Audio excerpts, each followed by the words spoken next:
Alright, I'm trying to do this quick video. Only got 21% battery and I don't know how much it's going to eat up. This is Acura TL, it's a 08, and we're doing the alternator. Tools you're going to need is a 14, and you're going to stick it right here, and you're going to push, and you're going to release the tension on the tensioner on the belt and slide the belt off. Tools you're going to need are 10 millimeters, 12 millimeter, and 14 millimeter.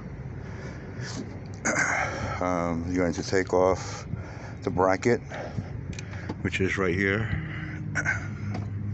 As you can see, I'm using a wrench for the tensioner, the 10 millimeter, because you're going to have to remove the fan. There's two up here, one at the bottom.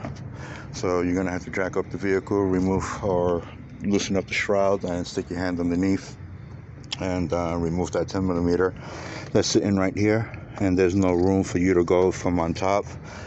Well, I got big hands, so this is the way I had to do it.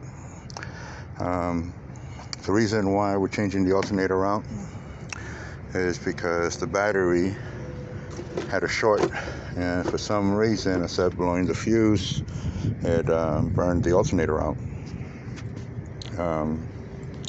So when you're getting one of these batteries from the salvage yard and everything, before you stick it in, take it to O'Reilly's, AutoZone, and double check it.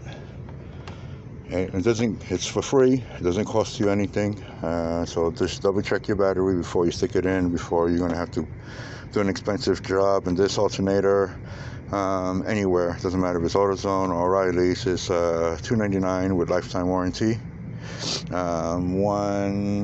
I think they said $199 again with lifetime warranty, but that's the mid-grade. And then the value craft, which I found over at AutoZone, which is the cheapest, is 150 something, and they can't even get their hands on it. So we had to go to the salvage yard and grab a donor one. The majority of the time when these things go out, because it burned out, there's no bearing plate. There's this part, the strainer, is pretty good.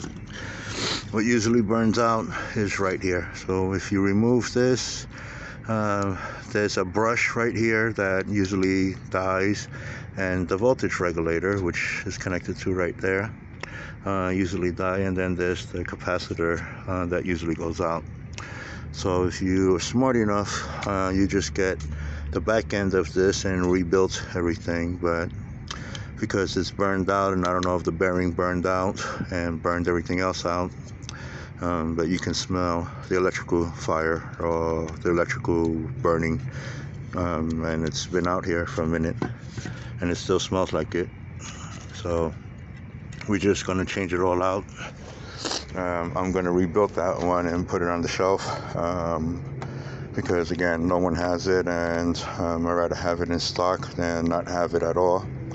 So taking parts out, and since I got a lot of rebuilding parts, I'm going to rebuild it. But for the customer, they just wanted to put it brand, just get a donor, because it costs too much for them.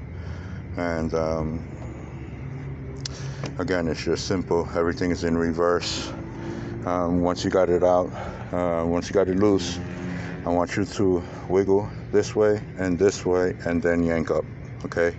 And you're doing it soft. When you get right here, you're going in between coil 1 and coil 2. Please be careful. If anything, put a cardboard right here, so that way you don't mess up any of the fins, and you just slide her up right here. You won't be able to do it without taking the fan.